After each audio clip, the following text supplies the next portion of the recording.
सी। इंशाल्लाह उम्मीद करनी है कि आप एक बार पीडीपी की कामयाबी तरसोगे। मैंने थोड़े लफ्ज सीखे थे, मैं चाहती थी आप समझे कि हमारे जज्बात क्या हैं, हम आपकी कितनी इज्जत करते हैं, लेकिन मैं अब कुछ लफ्ज मैं उर्दू में बोलूंगी।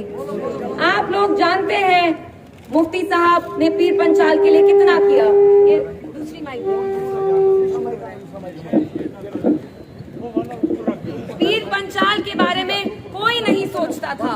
आप लोग जानते हैं एक जमात लगातार जो यहाँ 50-70 साल से आ रही है सरकार में, उनने आपके लिए कुछ किया नहीं। पंचाल के बारे में कोई बात तक नहीं करता था जब तक मुफ्ती साहब आए।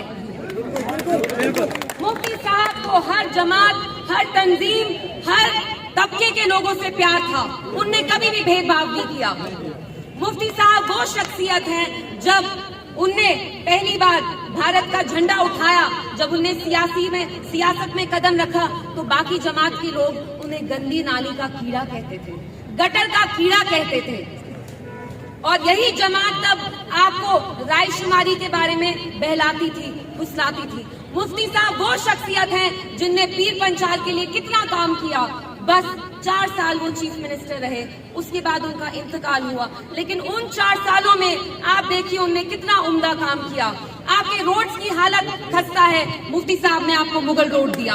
यहाँ यूनिवर्सिटीज नहीं थी, शाहजहां शरीफ, बाबा गुलाम शाह, मॉडल कॉलेजेस, मंडी में हमारी औरतों के लिए कॉलेजेस, यूनिवर्सिटीज, मेंढर में मुफ्ती साहब ने रहबरे तालीम टीचर्स भी लगाई। उनसे जो हो सका उनने किया। जब भी मैं यहाँ पीर पंचाल आई हूँ, मैं 2 बार ही आई हूँ, लेकिन जब भी मैं आती हूँ तो लोग मेरे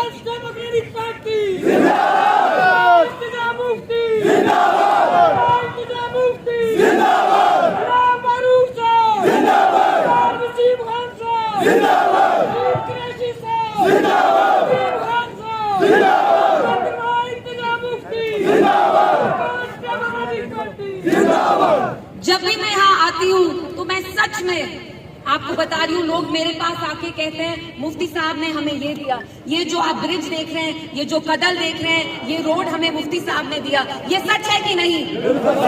तो आपके दिमाग में तो ये सवाल भी नहीं होना चाहिए कि आपको किस जमात को चुनना है, क्योंकि मुफ्ती साहब ने कभी भी यहाँ पे भेदभाव नहीं किया।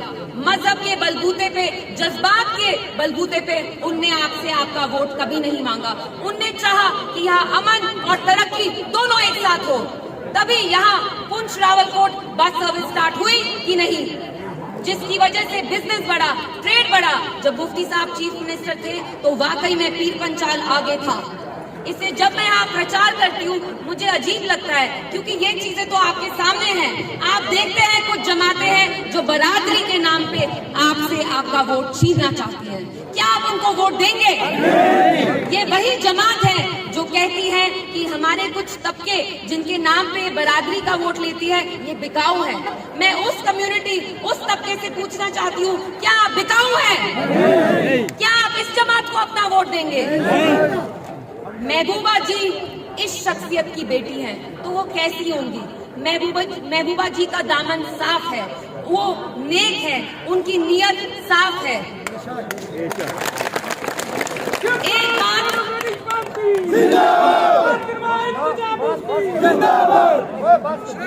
गर्मी है, इनको ज्यादा देर रह नहीं पाएंगे, गर्मी है इसलिए थोड़ा जल्दी करते हैं।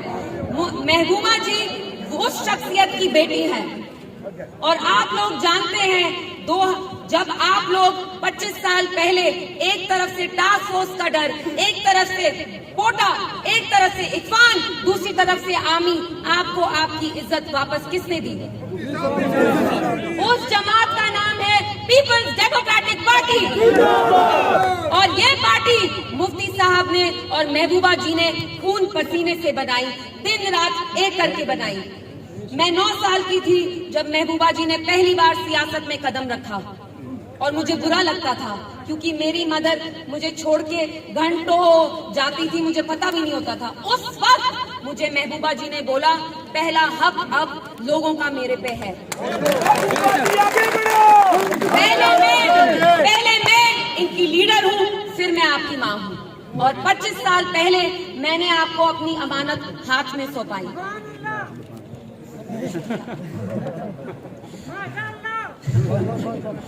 2019 के बाद जब से आर्टिकल 370 हटा, मुझे आपको बताने की जरूरत नहीं, जम्मू कश्मीर में हर एक तबके पे जुल्म हो रहा है।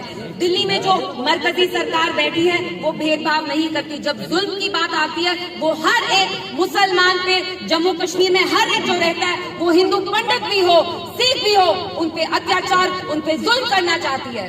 मैं आपसे पूछना चाहती हूँ, क्या हम इनकी गुलामी करेंगे? क्या हम इनके मोहताज हैं? जब आर्टिकल 370 इनने गैर कानूनी तरीके से हटाया, जम्मू कश्मीर के जो सारे सियासतदान हैं उनको जेल में डाला कि नहीं? सबसे ज्यादा देर 1.5-2 साल महबूबा जी जेल में रही। महबूबा जी को इनने सबसे आखिर में क्यों छोड़ा? क्योंकि जो बाकी सियासतदान हैं वो बोलने के लिए मर्द है, मर्दानगी उनमें बिल्कुल नहीं है।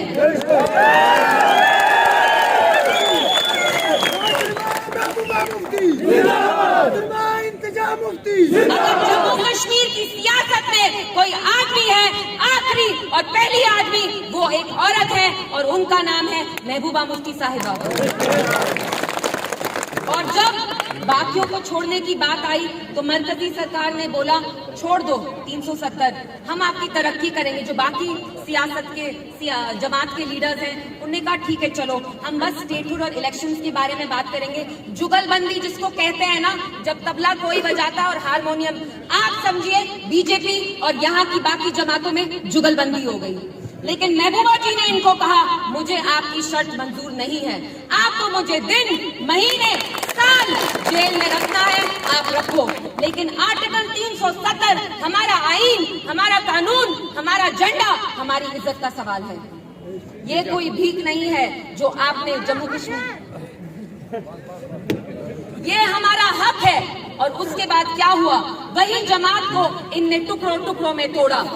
इनने कोशिश की महबूबा जी को जलील करने की।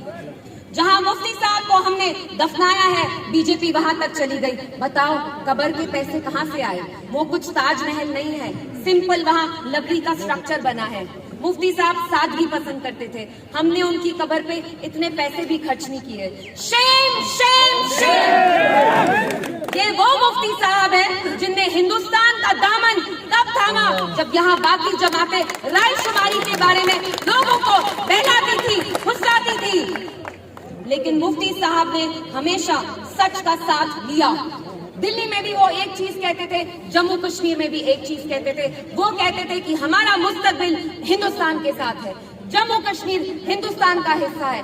इसलिए मैं मरकजी सरकार से कहना चाहती हूँ, आप हमें लेक्चर ना दे, जाके नागपुरी संतरे खाइए और वहाँ ये आरएसएस की चड्डी पहनिए, हमें मत सिखाइए।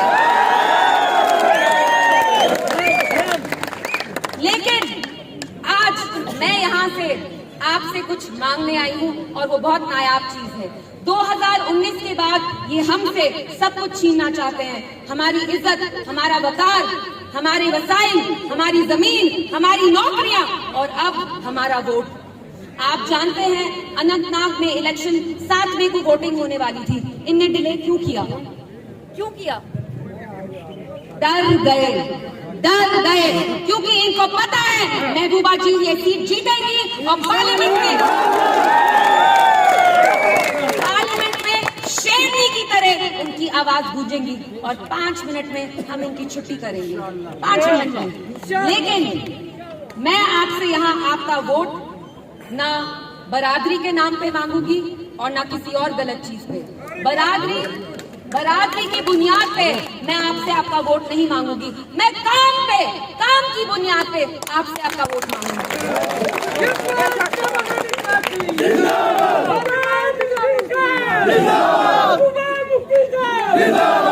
जब आप अपना वोट डालेंगे तो आप ये जरूर याद करिए कि अमन और तरक्की जम्मू कश्मीर और पीर पंचाल में मरहूम मुफ्ती सैयद साहब ने लाई और किसी ने नहीं लाई।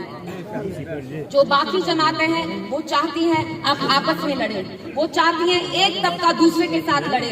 मैं चाहती हूँ हम सब तबकों को एक साथ चले। क्योंकि जो बाकी मुल्क में नफरत पनप रही है उसके लिए जम्मू कश्मीर में कोई जगह नहीं है, क्योंकि जम्मू कश्मीर एक गुलदस्तान की तरह है जहां हर एक मजहब, हर एक तबके का बंदा, बंदी, नौजवान, बुजुर्ग हम साथ मिलके चलेंगे। क्योंकि महबूबा जी की बेटी होने से पहले मैं एक इंसान की बच्ची हूँ। हमें इन्हें दिखाना है इंसानियत क्या है।